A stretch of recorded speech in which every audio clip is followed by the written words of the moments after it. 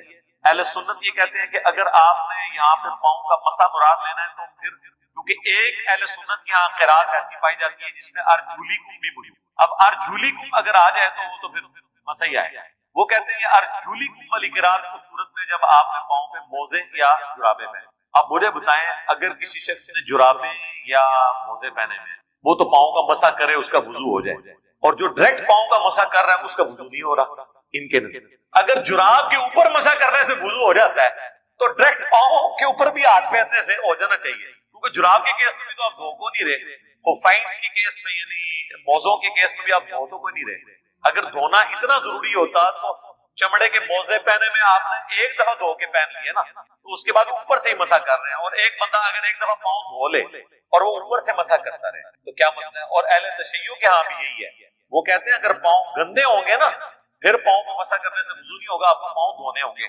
اس لیے آپ دیکھتے ہیں کہ بعض اوقات وہ آپ کو پہلے پاؤں دھوتے ہوئے نظر آتے ہیں, اور لوگ وہ کہتے ہیں وہ پاؤں سے وضو نہیں شروع کرتے, وہ بیسیکلی اپنے موزے پہن رہے ہوتے ہیں, یعنی پہلے پاؤں دھو لیا اب اس کے بعد مسح کریں. باقی اہل سنت میں تو اتفاق ہے, اہل تشیع میں بھی ایک گروہ ہے زیدیہ جو یمن میں پایا جاتا ہے, وہ پاؤں دھونے کے قائل ہے, لیکن اہل تشیع کہتے ہیں یہ سنیوں کا فرقہ ہے, وہ اپنے آپ کو شیعہ سمجھتے ہیں, کہتے بھی ہیں کیونکہ وہ حضرت علی کو شیخین سے افضل مانتے ہیں اور حضرت بی معاویہ کے بارے میں سخت سٹانس رکھتے ہیں, لیکن چونکہ وہ شیخین کا بہت زیادہ احترام کرتے ہیں اور ان کے اکثر مسائل اہل سنت سے ملتے ہیں تو اس لیے شیعہ کہتے ہیں اہل سنت کا فرقہ ہے. بہرحال وہ زیدیہ, امام زید جو تھے وہ امام زین العابدین کے دو بیٹے تھے, امام باقر اور امام زید, اور امام زید استاد ہیں امام ابو حنیفہ کے, تو یہ ان کو فالو کر رہے ہوتے ہیں امام زید. یعنی امام زین العابدین جو امام حسین کے بیٹے تھے امام سجاد, ان کے دو بیٹے تھے امام باقر, یعنی ڈومیننٹ, ویسے تو اولاد اور بھی تھی, یہ ڈومیننٹ دو تھے, امام باقر جن کے بیٹے امام جعفر اور موسیٰ کاظم,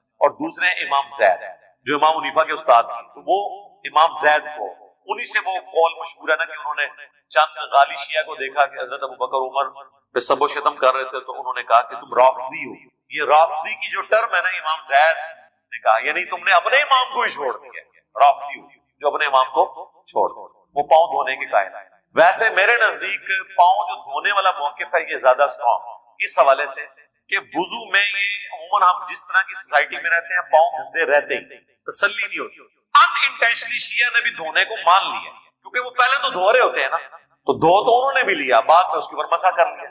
باقی اگر پاؤں صاف ہو اور کوئی پاؤں کے اوپر مسح کر لیتا ہے تو ہم تو جراب اور چمڑے کے موضوع دونوں پہ قائل ہیں مسح کرنے کے, اس میں میری ویڈیوز ریکارڈڈ ہیں. تو ڈائریکٹ بھی اگر پاؤں پہ کوئی مسح کر لیتا ہے تو اس کا وضو درست ہے.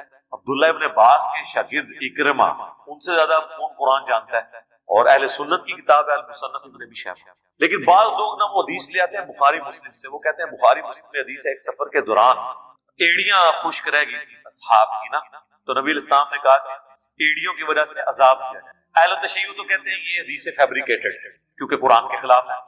وہ کہتے ہیں کہ حضرت عثمان غنی کے دور میں وضو کا طریقہ بدلا گیا, پہلے وضو کا طریقہ وہی چلتا. میں اس حدیث کی تعویل کرتا ہوں کہ سفر کے دوران جو بندہ ریگستان کے سفر میں ہے اور وہ وضو کرنے لگا تو اس کو پاؤں دھونے چاہیے, ایڑی اس کی خشک نہیں ہونی چاہیے, کیونکہ اس کے تو پاؤں گندے ہیں. وہاں پہ شیعہ بھی آپ کو یہ نہیں کہیں گے کہ ڈائریکٹ پاؤں پہ مسح کرو, وہ کہیں گے پہلے پاؤں دھو, تو اس کی تعویل ممکن ہے, ایسا کوئی مسئلہ نہیں. باقی آپ کو صحیح بخاری میں بھی اشارہ ملے گا, میں اس طرح کی لینگویج نہیں استعمال کرتا ورنہ آپ کو بری لگے گی, میں کنٹرول الفاظ میں بات کرتا ہوں. صحیح بخاری میں ایک حدیث ہے کہ حضرت علی رضی اللہ تعالیٰ عنہ کوفے کی مسجد میں نا نماز ظہر کے بعد احکامات سکھایا کرتے تھے. کوفے میں آپ نے دارالخلافہ شفٹ کر دیا تھا, تو ایک دفعہ آپ نے لوگوں کو وضو کر کے دکھایا, اینڈ پہ انہوں نے وضو کا بچا ہوا پانی کھڑے ہو کر پیا اور کہا کہ میں نے دیکھا ہے کہ تم لوگ کھڑے ہو کر پانی پینے کو معیوب سمجھتے ہو, جبکہ میں نے نبی الاسلام کو کھڑے ہو کے پانی پیتے ہوئے دیکھا ہے. عمومی سنت بیٹھ کے پانی, لیکن کھڑے ہو کے بھی اگر کوئی پانی پیے تو جائز ہے, حرام نہیں. وہ صحیح مسلم کی حدیث جو کھڑے ہو کے پانی پیے وہ کیا کر دے وہ منسوخ ہے اس حدیث کی وجہ سے. تو سیدنا علی نے عمل کر کے بتایا. آپ اس میں بڑے حیران کن بات ہے, وہ اتنی لمبی حدیث ہے لیکن اس میں الفاظ پتہ کیا ہے, راوی کہتا ہے کہ حضرت علی نے وضو کیا, اس کے بعد یعنی وضو میں انہوں نے ڈیٹیل دیکھیں کیا بیان کرتا ہے, چہرہ دھویا, دونوں ہاتھ کونیوں سمیت دھوئے, آگے آگے نہ راوی بھول جاتا ہے کہ دھویا یا مسح کیا. آگے راوی کہتا ہے، وہ جو نچلا راوی ہے، اوپر والے تو شاید پوری حدیث کو بیان کی ہو، نچلا راوی کہتا ہے. اس کے بعد اسی طریقے سے انہوں نے ذکر کیا سر کا اور پاؤں کا. یار ایک لفظ اور ایڈ کر دیتا کہ سر کا مسح اور پاؤں دھونا، اور پھر اس کے بعد یہ ہے کہ وضو کا بچا ہوا پانی پیا. پھر لوگوں سے خطاب کر کے کہا کہ تم لوگ معیوب سمجھتے ہو، حالانکہ میں اتنی لمبی حدیث میں ایک جملہ کام کرنے کی کیا ضرورت تھی راوی؟ اس سے کوئی حدیث چھوٹی تو نہیں ہو جانی تھی. حضرت علی کی اپنی باتیں نقل کی ہوئی ہیں جو نبی علیہ السلام کے وہ ریفرنس سے بیان کر رہے ہیں، اور وہ اینڈ میں کہہ رہے ہیں کہ میں نے رسول اللہ کو اس طرح وضو کرتے ہوئے دیکھا ہے. اس میں راوی جب وہ پاؤں کا اور سر کا ذکر آیا نا تو کہتا ہے اسی طریقے سے راوی نے پھر سر کا اور پاؤں کا ذکر کیا. کیا ذکر کیا؟ اسی طریقے سے ذکر کیا. تو اس کا مطلب سر دھویا، وضو میں تو نہیں دھویا جاتا. اب اہل تشیع کہتے ہیں کہ یہاں پہ مسح ہی تھا اور راوی نے اس کو اسکپ کر.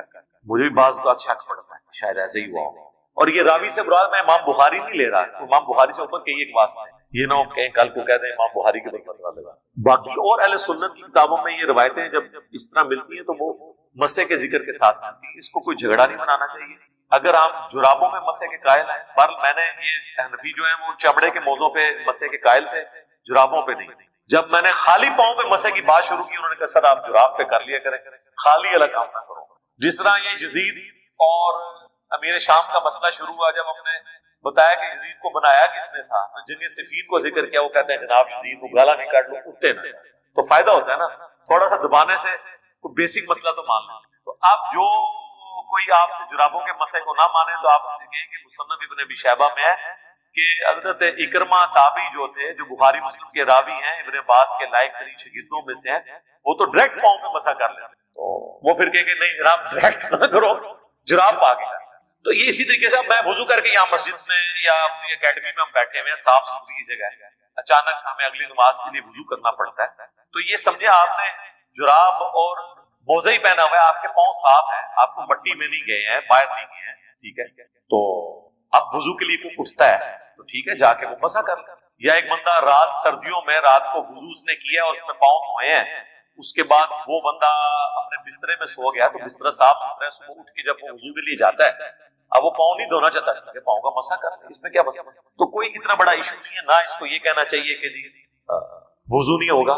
تو امام ترمذی نے باقاعدہ نقل کیا ہے کہ امام حنیفہ نے جس مرض میں وفات پائی اس میں انہوں نے جرابیں پہن کے جو ہے ان کے اوپر مسح کیا اور کہا کہ یہ جس طریقے سے کئی کہانیاں چل رہی ہیں نا، یہ کنڈے بھی ایک کہانی ہے. اور ظاہر ہے جب بھی کوئی کہانی لانچ کرنی ہوتی ہے امت کے اندر کسی بڑی پرسنالٹی کے ساتھ اسے منسوب کیا جاتا ہے. تو یہ کنڈے منسوب کیے ہیں انہوں نے سیدنا امام جعفر بن محمد باقر بن علی بن حسین بن علی علیہم السلام اجمعین، المتوفا 148 ہجری. وہ کہتے ہیں امام جعفر کسی کو خواب میں آئے تھے، انہوں نے بشارت دی تھی کہ جو رجب کے کنڈے کرے گا تو اس کے لیے یہ بشارتیں ہوں گی. یہ تو سٹارٹ ہی خواب سے ہو رہا ہے، اس کا دین کے ساتھ کوئی لینا دینا نہیں، نہ امام جعفر کے ساتھ کوئی لینا دینا ہے. یہ وہ ایک پروپیگنڈا جو شیعہ کے ہاں چلا اور وہ کنڈے چل رہے ہیں. اور سنیوں کے ہاں بھی چونکہ امام جعفر ایک ڈومیننٹ پرسنالٹی ہے، ان کو رسپیکٹ دی جاتی ہے، ہم خود دیتے ہیں. تو چونکہ اب ان کا نام بولا گیا ہے، جس طرح کہ 11ویں کے اوپر شیخ عبدالقادر جیلانی کا نام بول دیا جاتا ہے تو وہ 11ویں چلنا شروع ہو گئی ہے. اس طرح سنیوں کے ہاں بھی چلنا شروع ہو گئی. باقی دوسری طرف اہل سنت میں جو اینٹی شیعہ ایلیمنٹس تھے انہوں نے کوشش کی کہ جی اس سرمنی کو ڈائلیوٹ کرنے کے لیے انہوں نے ایک نئی کہانی ڈیوائز کی. انہوں نے کہا کہ اصل میں 22 رجب کو حضرت معاویہ ابن ابی سفیان رضی اللہ تعالیٰ عنہ کی وفات ہوئی تھی، اس وفات کی خوشی میں شیعہ جو ہے نا وہ کنڈے بناتے ہیں.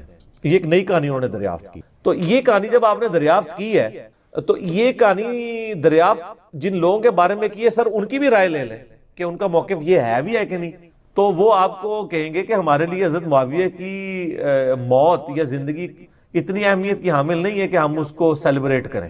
وہ تو کہتے ہیں ہم ان کو کوئی اہمیت دیتے ہی نہیں ہے، ہم ان کو اتنا امپورٹنٹ پرسنالٹی کے طور پہ نہیں مانتے. وہ کیا مانتے ہیں وہ ایک علیحدہ معاملہ ہے، لیکن وہ کہتے ہیں اتنا بھی ہم نے سیریس نہیں لیا ہوا ان کو. یہ اسی طریقے سے ہے جیسا کہ بریلویوں کو یہ کیا کہانی کی کروائی جاتی ہے اور دیوبندیوں کو کہ اہل حدیث اماموں کو نہیں مانتے. ہم بھی بچپن میں، میرا خود بھی سارے فرقوں میں، مطلب میرا تو بلٹ اپ سارا بریلویت میں ہوا ہے. تو اب یہ بہت بڑی کہانی اور چل رہی ہے. آپ کسی اہل حدیث سے بھی جا کے پوچھے کہ یار آپ اماموں کو نہیں مانتے، وہ کہیں گے نعوذ باللہ ہم تو مطلب اماموں کی خدمات کو لے کے چل رہے ہیں. چلے اگر امام حنیفہ رحمہ اللہ سے کوئی اختلاف بھی ہوا کسی مسئلے میں وہ تو الگ بات. باقی جو 3 بڑے فقہ کے امام ہیں، 3 وہ جو کہانی کرا کے بتائے گئے ہیں، یہ تو ہزاروں فقہ کے امام ہیں جن کے نام کتابوں میں ہیں لیکن وہ پبلکلی نہیں چلے. یہ وہ 4 امام تھے جن کو فرقوں نے آپ سمجھ لیں پروموشن کرنا شروع کر دی تو ایک معاملات چل گئے, پارٹیاں مل گئی ان کو. جیسے نبی الاسلام کی ایک بیٹی سیدہ فاطمہ کو پارٹی مل گئی, باقی بیٹیوں کو پارٹی نہیں ملی تو وہ بیچاری مشہور نہیں ہوئی. حالانکہ شیعہ کی معتبر کتابوں کے اندر یعنی نبی الاسلام کی 4 بیٹیاں. ایران کے شیعہ تو 4 وہ کہتے ہیں یہ تو انڈاؤٹڈ مسئلہ ہے, یہاں پہ کہانیاں انہوں نے کروائی ہوئی ہیں. ایون سب سے بڑا جو رافضی ہے یاسر الحبیب وہ بھی نبی الاسلام کی 4 بیٹیاں مانتا ہے, وہ بھی اس کے بھی انکار کرنے کی ضرورت نہیں ہوئی. نہج البلاغہ کے اندر مولا علی علیہ السلام نے حضرت عثمان کو داماد رسول فرمایا, ٹھیک ہے. تو کہانیاں لیکن وہ چل رہی ہوتی ہیں اس طریقے سے. تو وہ ایک کہانی انہوں نے چلا دی اور وہ کہانی ان کی بکنی شروع ہو گئی کہ اماموں کو نہیں مانتے. وہ آپ اہل حدیثوں سے پوچھے آپ اماموں کو مانتے ہیں, وہ کہتے ہیں سر اماموں کو نہ مانے تو ہماری ساری کتابیں ختم ہو جائیں گی, کیونکہ امام بخاری کے استاد ہیں احمد بن حنبل, احمد بن حنبل کے استاد ہیں امام شافعی, امام شافعی کے استاد ہیں امام مالک, اور ان اماموں سے حدیثیں ہیں بخاری مسلم میں. اگر ہم ان اماموں کو ہی نہ مانیں تو ان حدیثوں کو پھر ہم کہاں سے مانیں گے جن کی چین سے وہ آ رہی ہیں. وہ پھر آپ کو بتائیں گے کہ ہم اماموں کو بھی مانتے ہیں اور اماموں کی بھی مانتے ہیں. اماموں کو مانتے ہیں کہ ان کی رسپیکٹ کرتے ہیں, اماموں کی مانتے ہیں کہ اماموں نے ہمیں بتایا ہے کہ ہماری کوئی بات بھی کتاب و سنت کے خلاف ہو تو اس کو چھوڑ دو.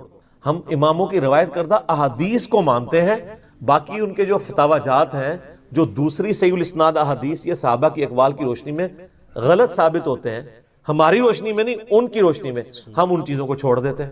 تو اسی طریقے سے شیعہ کے بارے میں کہانی کرا دی, وہ حضرت معاویہ کی ڈیتھ کا دن منا رہے ہیں اور یہ سنی بھی ان کے دیکھا دیکھی شروع ہو گیا, ان کا اور چل رہا ہے. یہ اصال ثواب کے معاملے میں میرا بالکل کیٹاگوریکل ایک اوپینین ہے. لاکھوں لوگوں نے یوٹیوب پہ میری ویڈیو دیکھی ہے, مسئلہ نمبر 74. آپ اصال ثواب لکھیں یوٹیوب پہ, ٹاپ آف لسٹ میری وہ ویڈیو کھل جائے گی, اس میں میں نے ساری چیزیں بتائی ہیں. 11ویں ہو, میلاد ہو, محرم کی نیاز ہو یا آپ کی رجب کے کنڈے ہوں, ان ساروں کے بارے میں کہ یہ سب کی سب ایکٹیویٹیز دین میں خود سے داخل کی گئی ہیں. ہم ان کو کفر و شرک والا معاملہ نہیں کہتے لیکن بدعات تو ہیں. اب رہ گیا مسئلہ کہ اس طرح کی ایکٹیویٹیز میں جو کھانا ہے وہ حلال ہے یا حرام ہے. وہ بھی میں نے اس کے اندر بتایا ہوا ہے کہ کھانے کو حرام کہنے کے لیے یہ چیز ضروری ہے کہ آپ پہلے اس کی حرمت ثابت کریں.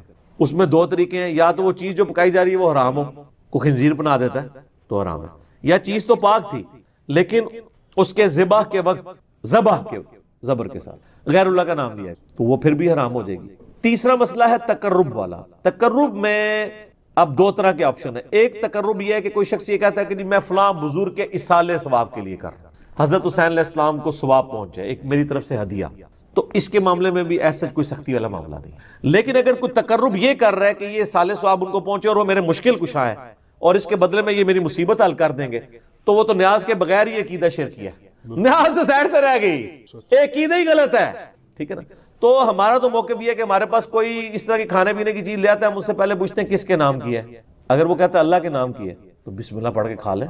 اگر وہ کہتا ہے یہ فلاں بزرگ کی ہے تو اسے پوچھے یہ بزرگ کے نام سے مراد آپ کیا لے رہے ہیں, کیا ان کی رضا کی خاطر ہے, ان کے نام کا ذبیح ہے؟ تو سر یہ کوئی بھی نہیں آپ کو کہے گا, کوئی جاہل کہہ دے تو کہہ دے, وہ کہے گا نہیں اللہ کا نام دیا ثواب پہنچانا ہے انہوں نے. اچھا جی, پھر زیادہ فہم نکالنا ہے تو آپ پوچھ لیں کہ ثواب پہنچا کے کڈنا کہے وچوں جے تسی واقعی کھانا نہیں کھانا تے جے کھانا کھانا ہے تو اتنے تک ہی سوال رکھو, زیادہ غلوف نہ کریں آپ کیونکہ غلوف کریں گے نا تو معاملات بگڑیں گے. اور یہ میں آپ کو اپنی طرف سے نہیں بتا رہا, صحیح بخاری میں سیدہ عائشہ نے نبی علیہ السلام سے پوچھا یا رسول اللہ وسلم یہ کچھ نیو مسلم ہے, ہمیں نہیں پتا انہوں نے ذبیحہ صحیح کیا یا نہیں کیا, تو یہ جب کوئی اس طرح کی گفٹ لے کے آتے ہیں ہم کیا کریں؟ آپ نے فرمایا بسم اللہ پڑھ کے کھا لیا کرو. اللہ آپ نے کہا کہ بلاؤ, آپ یہ بھی کہہ سکتے تھے حلف دلواؤ, یہ وہ وہم نکالا کہ مسلمان کا ذبیحہ ہے نا تو حسن ظن رکھو, زیادہ نٹی گریٹی سے میں نہ پڑھو, ٹھیک ہے نا. اس کا غلط رزلٹ بھی نکال دیا یوسف القرضاوی صاحب نے. انہوں نے وہ اسلام میں حلال و حرام ایک کتاب لکھی, اس میں انہوں نے لکھا کہ یہ جو غیر مسلموں کے بھی جو ذبیحے چل رہے ہیں نا, اور جو KFC میکڈونلڈ چل رہے ہیں جو ڈیفینیٹلی ذبیحے ہے ہی نہیں ہے, وہ اللہ کے نام کے کیا, وہ تو مطلب بالکل ذبح والا معاملہ ہی اس کے اندر اس طریقے سے نہیں ہے, نہ وہ اللہ کا نام لیتے ہیں. وہ کہتے ہیں بسم اللہ پڑھ کے آپ کھا سکتے ہیں, اور اس حدیث سے پلی لی. تو میں نے ان کا بھی رد کیا کہ سر ایڈی بھی کھلی چھٹی نہ دو, مسلمان کا ذبیحہ ہے نا اس کے اوپر آپ کو وہم نہیں کرنا چاہیے اگر وہ مسلمان ہے.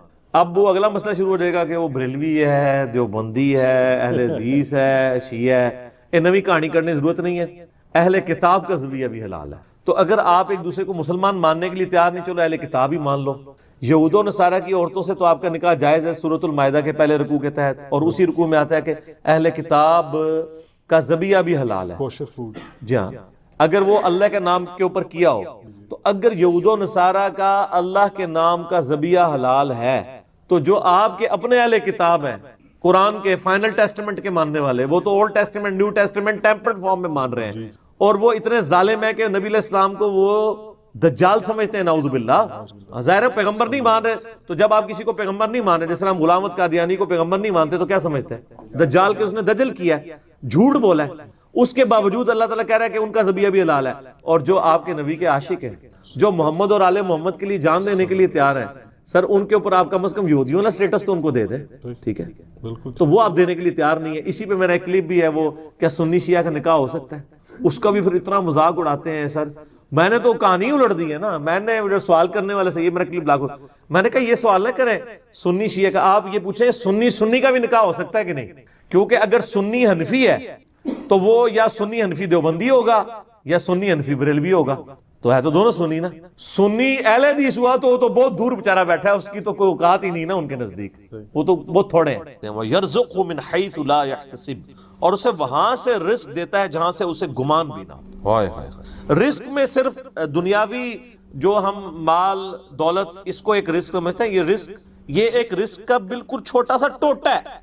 اس سے بڑا رزق اللہ تعالیٰ ہمیں دے رہا ہے جس کی طرف ہماری توجہ نہیں ہے، اور وہ رزق ہے ہماری صحت. ایک شخص کے پاس کروڑوں روپے ہے لیکن اس کے گردے فیل ہو چکے ہیں، تو کس کام کا ہے؟ ایک بندے کے پاس اربوں روپے ہے لیکن اسے معدے کا السر ہے، وہ چاٹ نہیں کھا سکتا، وہ گول گپے نہیں کھا سکتا، وہ بریانی نہیں کھا سکتا، چاہے اس کے جتنے مرضی ہوٹل ہو. تو دنیاوی مال و دولت کا آ جانا صرف یہ رزق میں سے، میں نے کہا یہ بالکل چھوٹا سا جز ہے، اس کو انسان یوٹیلائز کرے، یہ بہت بڑی بات ہے. دنیاوی صحت جو اللہ نے انسان کو زندگی میں دی ہے، لوگ کہتے ہیں اللہ نے مجھے کیا دیا ہے. جو شخص یہ بات کرے نا، اسے کو جی 1 کروڑ پہ لے دو، اپنی ایک آنکھ نکال کے مجھے دے دو، کوئی دے گا؟ اپنا ایک بازو توڑ کے دے دو. تو آپ ذرا 1 کروڑ ساروں کے اوپر لگانا شروع کریں، اربوں کے تو آپ خود ہیں. اور یہ تو میں صرف سمجھانے کے لیے کہہ رہا ہوں، یہ تو آپ گن بھی نہیں سکتے. قرآن پاک میں اللہ تعالیٰ نے فرمایا نا کہ اللہ کی نعمتیں اتنی زیادہ ہیں کہ تم انہیں شمار کرنا چاہو تو شمار بھی نہیں کر سکتے. تو وہاں سے اللہ تمہیں رزق دے گا، تمہیں گمان بھی نہیں ہوگا. اب رزق کے لیے ضروری نہیں ہے کہ آپ کے پاس مال و دولت اور آپ کے ایسٹس بڑھ جائیں، یہ بھی اللہ تعالیٰ کا بہت بڑا رزق ہے کہ آپ کے پاس جو تھوڑے بہت ایسٹس ہیں وہ سلامت ہیں. کسی ایک میڈیکل کیس کسی گھر کے اندر 1 کروڑ پڑتی بندے کو بھی لا کے زیرو پہ کھڑا کر سکتے. آپ کی زندگی میں کئی ایسے کیسز ہوئے ہوں گے، جدادیں تک بک جاتی ہیں. اور مجھے واصف علی واصف صاحب کی بات یاد آ گئی. وہ کہتے ہیں میں وہ مسجد میں بیٹھا ہوا تھا تو ایک بندے کو میں نے دیکھا کہ وہ دعا مانگ رہا ہے کہ یا اللہ 25 سال پہلے جو میں نے دعا تجھ سے کی تھی وہ واپس لے لے، بس یہ دعا کر رہا ہے. کہتے ہیں وہ فارغ ہوا تو میں نے اس سے پوچھا کیا ہوا؟ اس نے کہا جی 25 سال پہلے میں نے اللہ سے رو رو کے ایک بیٹا مانگا تھا، میری بیٹی ہی تھی صرف، اور وہ بیٹا میرے گاٹے فٹ ہو گیا، یعنی وہ نشے میں مبتلا ہو گیا، سارا گھر کا مال اس نے بیچ دیا، مجھے کنگال کر دیا. تو میں اللہ سے کہہ رہا ہوں یا اللہ یہ اولاد واپس ہی لے لے. تو یہ بھی تو ہو سکتا ہے نا. سورہ توبہ میں آتا ہے، اللہ تعالیٰ آتا ہے اپنے جو فاسق و فاجر لوگوں کے بارے میں کہ اللہ تعالیٰ چاہتا ہے کہ ان کی اولاد کو ہی ان کے لیے عذاب بنا دے، اولاد بھی عذاب بن سکے. اسی لیے میں دعا کیا سکھائی گئی ہے، ربنا حب لنا من ازواجنا وذریاتنا قرۃ اعین واجعلنا للمتقین اماما. اے اللہ ہماری بیویوں اور ہماری اولاد میں آنکھوں کی ٹھنڈک بنا اور ہمیں پرہیزگاروں کا امام بنا، ہماری آنے والی نسلیں پرہیزگار ہوں، ورنہ یہ تو مصیبت بھی گلے پڑ سکتی. تو ایک میڈیکل کیس آپ کو کہاں سے کہاں لے کے جا سکتی، ایک بچے کا نافرمان ہونا آپ کو کہاں سے کہاں لے کے جا سکتی.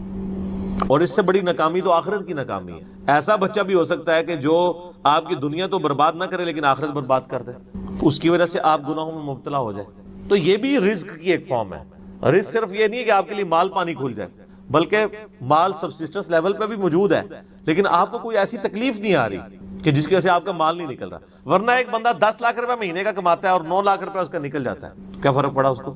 اس نے کون سا ایسٹ بنا لی ہے. اور جو اذیت گزار رہا ہے وہ لادس، اس کو تو کوئی سوچ بھی نہیں سکتا، جو ذہنی ٹینشن ہے. صحیح بخاری مسلم میں حدیث ہے، نبی علیہ السلام فرمایا ہمیشہ اپنے سے نچلے لوگوں کو دیکھو تو تمہیں یوں اللہ تعالیٰ کی نعمتوں پر صبر نصیب ہوگا اور قناعت نصیب ہو جائے گی، اوپر نہ دیکھو. اور پھر بخاری مسلم میں یہ حدیث ہے کہ ابن آدم کے پاس اگر سونے کی 2 وادیاں ہوں تو وہ خواہش کرے گا تیسری وادی بھی مجھے مل جائے، اس کا پیٹ صرف قبر کی مٹی بھرے. والعیاذ باللہ تعالی. بخاری مسلم دونوں میں حدیث ہے کہ انسان کہتا ہے میرا مال میرا مال میرا مال. نبی علیہ السلام فرمایا تیرا مال تو وہ ہے جو تو نے کھا پی لیا یا پہن کر بوسیدہ کر دیا یا اللہ کی راہ میں خرچ کر کے آخرت کے لیے محفوظ کر لیا. باقی جتنا مال ہے وہ تو تیرے ورثہ کا مال ہے, تو کہتا ہے میرا مال ہے. پھر بخاری مسلم دونوں میں حدیث ہے کہ نبی علیہ السلام نے فرمایا کہ انسان کے 3 دوست ہیں, ایک دوست ہی اس کی قبر تک ساتھ جاتا ہے, وہ اس کے اعمال ہیں. باقی جو 2 دوست ہیں وہ باہر ہی رہ جاتے ہیں, اس کے رشتہ دار اور مال. اب مال ساتھ جاتے ہیں, مال بھی آپ ساتھ لے کے جا سکتے ہیں, لیکن وہ مال جو آپ نے پہلے ہی اپنی زندگی میں اپنی مرضی سے اللہ کی راہ میں خرچ کر دیا, وہ اللہ کے ڈیوائن بینک میں جمع ہے. وہ قرآن پاک میں سورۃ البقرہ میں آیا 700 گنا تک کہ اللہ تعالیٰ کر کے لوٹائے گا, بلکہ یہاں تک فرمایا کہ یہ اللہ تعالیٰ کو تم قرض دے رہے ہو اور اللہ تعالیٰ اس قرض کو لوٹائے گا. دیکھیں کتنا قدردان ہے کہ دیتا اللہ ہے, اور جب اسی کے دیے ہوئے میں سے آپ اسی کی راہ میں خرچ کرتے ہیں تو وہ کہتا ہے کہ یہ تم نے مجھے قرض دیا ہے. اللہ کہتا ہے میں تمہارا مقروض ہوں, تمہیں لوٹاؤں گا. یہ ہے اللہ تعالیٰ کی قدردانی. جامعہ ترمذی میں حدیث ہے, مسند امام احمد میں موجود ہے کہ نبی علیہ السلام فرمایا کہ جب بھی کوئی شخص دعا کرتا ہے وہ خالی نہیں جاتی. یا تو اس دعا کے عوض جو تم نے مانگا وہ اللہ تمہیں عطا کر دیتا ہے, یا اس سے بہتر یعنی اس کی برکت سے اللہ تعالیٰ بہتر نعم البدل دیتا ہے, تمہاری کوئی تکلیف ٹال دیتا ہے, یا پھر اس دعا کو سنبھال کے رکھتا ہے قیامت کے دن کے لیے, اور اس دعا کے ایکویلنٹ تمہیں اجر عطا فرماتا ہے. تو دعا تو بہت ضروری ہے, اللہ کی طرف رجوع لانا ہے. ٹاپک اور طرف چلا جائے گا, فی الوقت اس کی طرف آپ کنسنٹریٹ کریں کہ اللہ تعالیٰ مارا ہے کہ تمہیں وہاں سے رزق ملے گا, تمہیں گمان بھی نہیں ہوگا. وَمَن يَتَوَكَّلْ عَلَى اللَّهِ, اور جو کوئی اللہ پر توکل کرے, فَهُوَ حَسْبُهُ, تو اللہ اس کے لیے کافی ہے. ان اللہ بالغ امری, اللہ تعالیٰ تو اپنا کام پورا کر کے رہتا ہے. لیکن قد جعل اللہ لكل شيء قدرا, اللہ نے ہر معاملے کے لیے ایک اندازہ مقرر کر رکھا ہے. اسی کو ہم وہ کہتے ہیں نا کہ اللہ کے ہاں دیر ہے اندھیر نہیں ہے. لیکن یہ دیر بھی ہم صرف سمجھانے کے لیے کہتے ہیں, وہ دیر نہیں ہے, وہ اللہ کا رول ہی یہی ہے کہ اللہ تعالیٰ نے کسی معاملے کو کس لیول کے اوپر جا کے ایڈریس کرنا ہے. 23 سال تک مشرکین عرب کو دیکھیں نا مہلت ملی ہے. کتنے لوگوں نے کہا کہ دیکھو کان پک گئے ہیں ہمیں سنتے ہوئے, نبی علیہ السلام ہمیں دھمکیاں لگاتے ہیں کہ قوم عاد قوم سمود کی طرح تم بھی برباد کر دیے جاؤ گے, جب وقت کے پیغمبر کا انکار کرو گے تو عذاب تو کوئی نہیں آ رہا. اور قرآن پاک میں پھر نبی علیہ السلام کے بارے میں بھی آتا ہے کہ آپ علیہ السلام نے بھی تھوڑی سی بے صبری کا مظاہرہ کیا. سورۃ الانعام کے سٹارٹ میں آپ پڑھ کے دیکھ لیں تو اللہ تعالیٰ نے پھر جلال فرمایا کہ اے نبی تم چاہو تو جاؤ زمین میں کوئی سرنگ تلاش کر لو, یا آسمان میں کوئی سیڑھی لگا کے ان کی مرضی کا معجزہ انہیں لا کے دکھا دو. ہمارے ہم اپنے فیصلوں میں یعنی کسی کے پابند نہیں ہیں. پھر سورہ آل عمران میں آتا ہے جب غزوہ احد کے موقع پہ نبی علیہ السلام کی زبان سے بددعا نکل گئی خالد ابن ولید کے لیے کہ اللہ تعالیٰ ایسی قوم کو کیسے ہدایت دے گا جنہوں نے اپنے نبی کا چہرہ خون سے رنگ دیا. یہ صحیح مسلم میں الفاظ ہیں, قرآن پاک میں اشارتاً اس کا ذکر ہے. سورہ آل عمران میں اللہ تعالیٰ نے فرمایا کہ نبی آپ کو کوئی اختیار نہیں ہے, اللہ تعالیٰ چاہے تو ان کو ہدایت بھی دے سکتا ہے. ہائے ہائے, یہ اللہ کے فیصلے ہیں, یہ کسی انسان کا کوئی فیصلہ نہیں. تو اب ان آیات کی روشنی میں بزرگ تو کسی کھاتے میں نہیں بنتے, لوگ بزرگوں کو لے کے بیٹھ رہے ہوتے ہیں یہ بزرگ دعا کریں گے, بزرگ کر دیں گے. بزرگوں نے کیا کرنا ہے؟ یا تو نبی علیہ السلام کے بارے میں فرمایا جا رہا ہے کہ آپ کو کوئی اختیار نہیں ہے, اللہ تعالیٰ چاہے تو بخش دے, اللہ تعالیٰ چاہے گرفت فرمائے, اللہ تعالیٰ چاہے ڈھیل دے. اللہ نے ہر کام کے لیے ایک اندازہ مقرر کیا ہوا ہے, وہ اسی موقع کے اوپر اللہ تعالیٰ اس چیز کو اسٹیبلش, وہ اللہ کے ڈیوائن علم میں ہے کہ کب اللہ تعالیٰ نے اسلام کا غلبہ کروانا ہے. جب نہیں کروایا تو 13 سال میں 125 بندے ہی مسلمان ہوئے ہیں, اور اگلے 13 سال کے اندر دونوں سپر پاورز بھی الٹ دی گئی ہیں. دونوں طرف ٹائم پیریڈ تو ایک ہی ہے. تو یہ اللہ تعالیٰ فیصلے فرماتا. عمر اور رزق میں برکت کے لیے کوئی وظیفہ بتا دیں. اس میں نے بتا دیا نا, صحیح بخاری مسلم دونوں میں حدیث ہے, نبی صلی اللہ علیہ وآلہ وسلم نے فرمایا جو شخص یہ چاہے کہ اس کے رزق میں برکت کر دی جائے, عمر دراز کر دی جائے, تو اپنے رشتہ داروں کے ساتھ اس نے سلوک کرے. لیکن یہ بھی تقدیر میں لکھا ہوا ہوگا کہ وہ کرے گا تو یہ ہو جائے گا, تو اسی کو توفیق ملے گی نا. تو اللہ تعالیٰ اس کی عمر میں برکت صرف یہ نہیں ہے کہ ایک بندہ 60 سال کا ہے تو اب 100 سال پہ مرے. کئی 100 سال کی زندگی پاتے ہیں اور کام چوانی کا بھی نہیں کر کے مرتے, اور بعض لوگ 50 سال میں اتنا کام. امام شافعی کی عمر 55 سال تھی صرف جب فوت ہوئے ہیں. چلو شافعی کو تو چھوڑ دیں, اس سے پہلے آ جائیں. عمر بن عبدالعزیز 38 سال کی عمر میں فوت ہوئے ہیں. 38 سال کی عمر میں 3 براعظموں پہ ایسے نقوش چھوڑ گئے ہیں کہ آج دنیا حیران ہے. تو ان کو تو عمر بھی کوئی نہیں ملی ہے. یہ نہیں ہوتا کہ آپ کو عمر کتنی ملی ہے, آپ نے اس عمر میں کیا کیا ہے. آپ اللہ تعالیٰ آپ کو اسی ٹائم میں اتنی برکت. میں اپنے لیے آپ کو بات کرتا ہوں, میں کسی کیا بات کروں, میری زندگی خود اس چیز کا نمونہ ہے. آج جب لوگ یعنی کہتے ہیں یار اس نے اتنے ویڈیوز چڑھا دی ہیں، کتنے بیٹھ کے ریکارڈ کرانا رہنا، حالانکہ ہفتے میں ایک ریکارڈ ہوتی ہے، صرف روزانہ ہوتی بھی نہیں ہے، لیکن کنسسٹنسی کے ساتھ، اللہ کی مدد کے ساتھ آپ اگر یہ کام لے کے چلتے رہیں تو slow and steady wins the race. تو آج چیزیں آپ دیکھ لیں ہزاروں کی تعداد میں آپ کے سامنے، اور یہ حالات اللہ تعالیٰ فیوریبل کرتا ہے. میں یقین کریں، میں اپنے بھائیوں کو کہتا ہوں، میں جب بھی درس، ابھی آج کا درس میں نے کرنا تھا نا، وہ ہندو کا جواب دینا تھا، تو میں نے پورے ہفتے سے دعائیں شروع کی ہوئی تھیں، اللہ زندگی دے دیں، حالات فیوریبل ہو جائیں، ٹرانسفارمر بھی نہ اڑے ہمارا، جنریٹر بھی چلتا رہے، سارے معاملات چلتے رہے، اور فرحان بھائی بھی ٹائم پہ آ جائیں، ٹھیک ہو گیا جی، کالر مائک بھی چل جائے، کیمرے کی بھی بیٹری چارج ہو، ساری چیزیں، یہ میں جو چیزیں میرے اختیار ہوں گے کر کے، یا اللہ تو نے کروانی ریکارڈنگ، میں تو کچھ بھی نہیں ہوں، ٹھیک ہے. اپنے پورے ریسورسز مینج کر کے بھی اللہ پہ نظر ہوتی ہے. حالانکہ میرے دوستوں کو پتا ہے میں کتنا وہمی ہوں.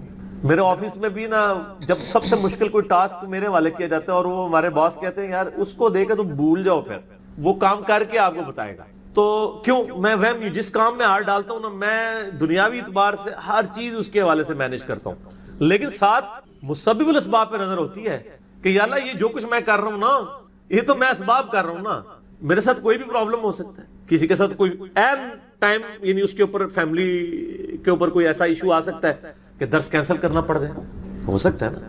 جس طرح ایک بار یعنی اچانک جو ہے وہ یعنی ہمارا درس کینسل ہو گیا تھا، عثمان بھائی کی والدہ فوت ہو گئی تھی، ہمیں اپنا درس کینسل کرنا پڑا، ایگزیکٹ اسی دن ہی ہو گیا اس طرح. تو وہ حالانکہ میرا درس پورا تیار، مسئلہ 41 اس دن ریکارڈ ہونا تھا، جو کئی سال پہلے کی بات. کس سال کی بات ہے یہ؟ 5 سال پہلے کی بات ہے. تو اپنا ہر چیز مینج کی تھی، لیکن اینڈ ٹائم پہ کوئی مسئلہ کھڑا ہو گیا. میرے اپنے بھی کئی کلوز ریلیٹیو فوت ہوئے ہیں، لیکن اللہ کا شکر ہے اتوار مطلب وہ درس سے 1-2 دن آگے پیچھے ہی ہوئے ہیں، تو اللہ تعالیٰ نے یعنی معاملات کو سیٹل کر دیا. یہ ساری چیزیں سر فیوریبل ہونا، پھر تو یہ وہ سوال کی طرف ہوں کہ رشتہ داروں سے اس نے سلوک کریں، اللہ تعالیٰ رزق میں اضافہ کرے گا، عمر میں اضافہ کر دے گا، یعنی برکت ڈال دے گا، تھوڑی چیز بھی کفایت کر دے گی. ابو داؤد میں ایک حدیث ہے، ایک صحابی کہتے ہیں میری ماں فوت ہوگی، فرمایا اپنی خالہ کے ساتھ اس نے سلوک کر، ٹھیک ہو گیا. تو یہ رزق کے بڑھنے کا ذریعہ. باقی دعا تو ایک ہی ہے، اللہم ربنا آتینا فی الدنیا حسنہ وفی الآخرۃ حسنۃ وقنا عذاب النار. یہ دنیا کے ہر کام کے لیے دعا ہے، رزق کی برکت کے لیے، اولاد کے لیے، اولاد کے اچھے مستقبل کے لیے، لڑائی جھگڑا ختم کرنے، دنیا کی ہر چیز اس میں داخل ہے. کیوں؟ ربنا آتینا فی الدنیا حسنہ، دنیا میں ہر چیز حسنہ عطا کر دے، بہتر، اور آخرت کی ہر چیز داخل ہے. وفی الآخرۃ حسنہ، آخرت میں قبر بھی شامل ہے، میدان حشر بھی، میدان عدل بھی. یہ واقعہ عذاب القبری، واقعہ عذاب الحشر، یہ کہنے کی ضرورت نہیں ہے. بخاری مسلم میں حدیث ہے جو مر گیا اس کی قیامت قائم ہوگی، وہ آخرت میں داخل ہوگا. اس میں سب کچھ ہے. اس میں ایک صحیح مسلم کی حدیث میں بتا دیتا ہوں، ایک صحابی تھے، بیماری کی وجہ سے اتنے کمزور ہو گئے کہ چڑیا کی طرح ان کا جسم ہو گیا. یہ آپ کو دعا والے چیپٹر میں مشکات میں دوسری جلد میں بھی یہ حدیث مل جائے گی، صحیح مسلم کی. نبی صلی اللہ علیہ وآلہ وسلم عیادت کے لیے آئے. آپ نے حالت دیکھی، آپ نے فرمایا وہ تو اللہ سے کیا مانگتا ہے؟ آپ کو پتہ چل گیا کہ مسئلہ کوئی گمبھیر ہے. کیا یا رسول اللہ، میں اللہ سے ایک ہی دعا کرتا ہوں کہ یا اللہ جو تو نے مجھے آخرت میں عذاب دینا ہے نا، وہ دنیا میں نہیں. نعوذ باللہ من ذالک، اللہم اجرنا من النار. آمین. نبی صلی اللہ علیہ وسلم نے فرمایا سبحان اللہ، اللہ پاک ہے غلطیوں سے. اس کا مطلب یہ ہوتا ہے یہ انسان ہی غلطیاں کرتا ہے. اور تو اللہ سے یہ چیز مانگ رہا ہے، اور تیرے اندر ہمت ہے کہ تو آخرت کیا دنیا کا بھی اللہ کا عذاب برداشت کر سکے. اور تجھے تو چاہیے تھا تو دعا کرتا اللہم ربنا آتینا فی الدنیا حسنہ وفی الآخرۃ حسنۃ وقنا عذاب النار. وہ دنیا اور آخرت میں، یہ فنیٹک وہ صوفیہ والا کنسیپٹ نہیں، ٹھیک ہے کہ دنیا میں گگڑے بن کے رہو اور اس طریقے سے جوئیں بھی ڈلی رہے اور کپڑے بھی اتارے رکھو اور پہنچے ہوئے بزرگ، یہ پتہ لگا کتنے پہنچے نے، ٹھیک ہے نا. تو وہ صحابہ کہتے ہیں جب انہوں نے یہ دعا کی نا تو چند ہی دنوں میں وہ اس طرح صحیح ہو گیا جیسے مردہ زندہ ہو جاتا ہے اس دعا کرنے کی. دنیا کی ہر بھلائی، کیوں بندہ نے پیپروں میں پاس ہونا یہ دعا کرے، لیکن صرف دعا کی کوشش بھی کرے گا، کوشش کے بعد دعا کرے، دونوں چیزیں پیرلل میں. کوئی شخص اپنے اوپر خود تقدیر غالب کروا دے نا، پھر دعا کچھ نہیں کرتی ہے. یعنی ایک بندہ کہے کہ میں بسم اللہ پڑھ کے ساکٹ میں 2 انگلیاں ڈال دوں، نہیں، وہ آپ نے اپنے اوپر تقدیر خود غالب کرا لی ہے. آپ کہ نہیں میں بسم اللہ الذی لا یضر دعا پڑھ لوں اور جا کے میں جناب کوبرا سانپ کے آگے ہاتھ ایسے کر دوں تو سر وڑ لے گا تو ہم چھڑے گا نہیں، کیونکہ آپ نے خود اپنے اوپر تقدیر غالب کروائی نا. جب آپ اپنے اوپر خود تقدیر غالب کرواتے ہیں، آپ بسم اللہ الذی لا یضر پڑھ کے یہ تو نہیں کہ اسٹیئرنگ سے ہاتھ اٹھا لیں اور آنکھیں بند کر لیں تو جا کے ٹھوکیں گے سیدھے. جب کوئی شخص خود تقدیر غالب کرواتا ہے پھر دعا کچھ نہیں کرتی. اس کی دعا ہے تدبیر کے ساتھ، کیونکہ اس طرح دنیا کا نظام نہیں چل سکتا تھا نا. تو یہ ان دعاؤں کا یہ ہوگا کہ جو ناگہان، اسی لیے آپ دیکھیں حدیث کے الفاظ کہیں کہ ناگہانی آفت خود لائی ہوئی آفت نہیں، ناگہانی آفت. آپ جا کے سانپ کے بل میں جا کے ہاتھ کو سیڑ دیں اور آپ کے میں نے پڑھا اعوذ بکلمات اللہ التامات من شر ما خلق، کچھ بھی نہیں ہونا، کیونکہ آپ نے اس دعا کی خود وائلیشن کر دی ہے. ناگہانی آفت ٹلے گی. ٹھیک ہو گیا. اور جو آپ اپنے اوپر خود طاری کریں گے وہ نہیں ٹلنے گی، وہ اس طریقے سے نہیں ٹلے گی. اس لیے یعنی یہ دعائیں وغیرہ پڑھیں، اس کے بعد تدبیر بھی کیا کریں. ویسے ہم باقی معاملات میں کرتے ہیں، کسی شخص نے صرف دعا پڑھ کے اپنا پیٹ نہیں بھرا، نہ پیاس بجھائی ہے، ہمیشہ کھانا بھی کھاتے ہیں، پانی بھی پیتے ہیں، اور ان کو کہتے ہیں اسباب بھی ساتھ رکھیں. ٹھیک ہو گیا. وما من دابۃ فی الارض، اور زمین پہ چلنے پھرنے والی کوئی بھی مخلوق ایسی نہیں ہے، الا علی اللہ رزقها، مگر یہ کہ اس کا رزق اللہ کے ذمہ کرم کے اوپر ہے. ہمیں تو چند ایک مخلوقات نظر آ رہی ہیں نا جن کا رزق آپ دیکھ رہے ہیں. ابھی اگر آپ کو ویل مچھلی کا رزق بتایا جائے جو پیسیفک میں اور اٹلانٹک میں آج بھی ہزاروں کی تعداد کے اندر ہے، ایک چھوٹی ویل مچھلی بھی ایک وقت کا 500 کلو گوشت کھا جاتی ہے. 500 کلو. اور جو بڑی ویل مچھلی ہیں وہ تو آپ چھوڑ دیں، 30 ہاتھیوں کے برابر بھی ویل مچھلی ہے. اتنی بڑی بڑی ویل مچھلی ہیں، 30 ہاتھی، 30 ان کے برابر ایک ویل مچھلی. اس کا رزق بھی اللہ تعالیٰ پورا کر رہا ہے. آپ کو تو بس چڑیاں نظر آ جاتی ہیں زیادہ زیادہ، تو کسی کے دماغ میں آ سکتا ہے کہ یار چڑیوں کا رزق اللہ پورا کر رہا ہے، تو زیادہ زیادہ اتنا ہی دماغ میں رزق آتا ہے. آپ ذرا ان جانوروں کے بارے میں سوچیں، اتنے بڑے بڑے جانور سمندر کے اندر. خشکی میں تو اتنے بڑے جانور ہی نہیں ہیں جتنے پانیوں کے اندر موجود ہے، اور ان تمام کے رزق کی ذمہ داری اللہ تعالیٰ نے لی ہوئی ہے. لیکن یہ رزق کی ذمہ داری ہے کوشش کے ساتھ جڑی ہوئی ہے. یہ نہ سمجھیں کہ ویل مچھلی کے منہ میں آگے اللہ تعالیٰ کو چیز ڈال دیتا ہے، نہیں، کوشش کرنی پڑتی ہے. انسان کو بھی کوشش کرنی پڑتی ہے. اللہ نے دنیا کو اسباب کے ساتھ جوڑا ہوا ہے. ہاں کوشش کرو گے رزق ملے گا. پوٹینشلی رزق اللہ تعالیٰ نے قیامت تک کے لیے اس پلانٹ ارتھ پہ رکھ دی ہے. دیکھیں آج سے آلموسٹ 200 سال پہلے تک تو کسی کو پتہ ہی نہیں تھا کہ زمین میں انرجی کا اتنا بڑا خزانہ موجود ہے تیل کی شکل میں. 1853 میں وہ پہلا کنواں پنسلوینیا میں امریکن سٹیٹ کے اندر دریافت ہوا تھا، کرنل ایڈون نے کیا تھا. اتنی ماشاءاللہ مٹھی داڑھی تھی، ہے کرسچن تھے ویسے وہ. اور عرب ملکوں میں وہ تو 20ویں صدی کے اندر تیل نکلا ہے، 1960 کے قریب جا کے یہ تیل نکلا ہے عرب ملکوں میں. اب میرا سوال یہ ہے کہ 1300 سال تک سارے بزرگان دین آج عمرے کے لیے جاتے رہے، جو نیچے نگاہ مارتے تھے تو ساتوں زمینیں کراس اور اوپر عرش پہ نگاہ پہنچتی تھی، کسی بزرگ کو تیل نہیں نظر آیا عرب کی سرزمین میں.